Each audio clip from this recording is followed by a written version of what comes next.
The Dance by Richard Paul Evans. A father once had a daughter. She was a happy little girl who liked the things little girls do, dress ups, kittens, and sometimes together, both together. But most of all, she liked to dance.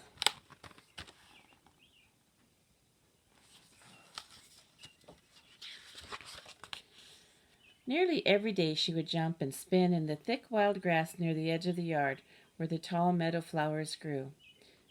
Though she didn't see him, her father watched, and he smiled.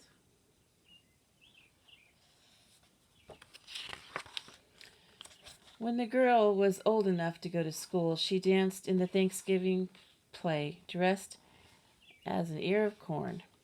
She could not see out of her costume very well and tripped over a boy dressed as a carrot. Though she could not see her father, he was watching, and he smiled.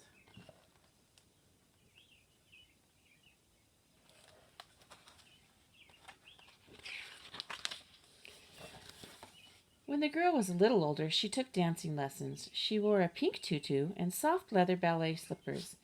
At her first dance recital, she tried very hard to remember her steps. She did not see her father standing close to the stage, but he was smiling.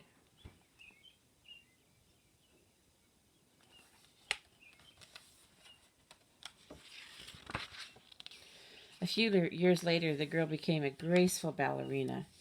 She wore pink satin toe shoes with long, shiny ribbons. One year, she danced a solo in the Nutcracker. Everyone clapped when she finished. The crowd was large and the stage lights were bright, so the girl could not see her father in the audience, but he clapped louder than anyone else, and he smiled wider than anyone else.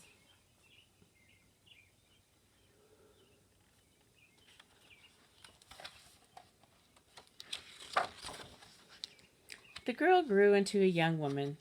One spring night, she put on a beautiful gown and high-heeled pumps and went to her first prom with a young man. When the young man brought her home, they did not see her father peeking out the window as they slow danced on the front porch. He wasn't smiling.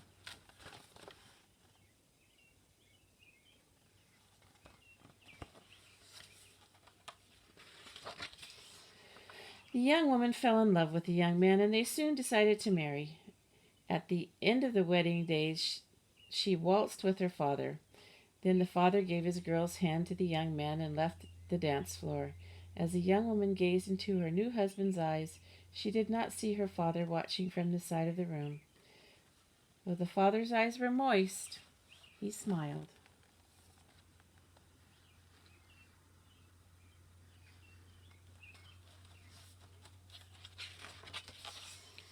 The young woman and her new husband moved far away from the home with the thick grass and tall meadow flowers.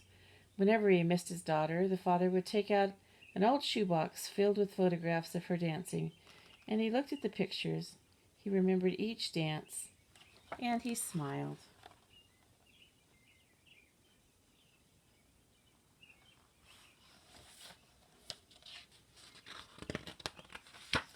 Many years passed. One day the father called his daughter on the telephone. "I am old now. I am cold and very tired," he said. "Please come to me. I would like to see you dance just one more time." The daughter came. She found her father in his bed, and she danced for him. But the father did not smile.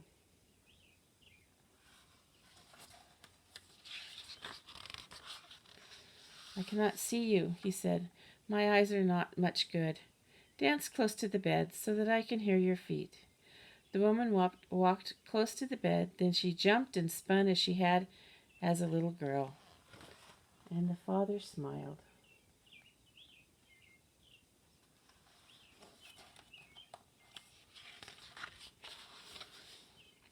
Then the woman sat on her father's bed. She lay her face against his, took his hands, and they swayed back and forth. In this way, they danced once more.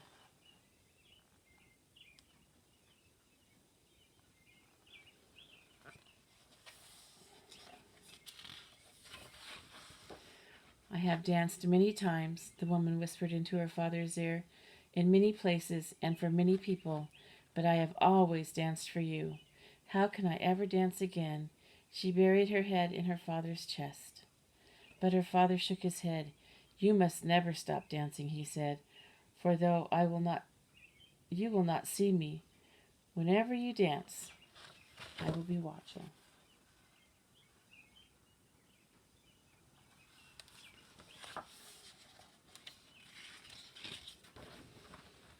Then the father went to sleep.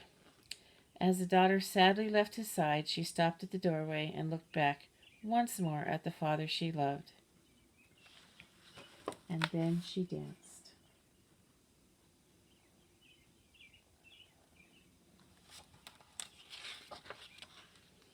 And though she could not see him, her father was watching.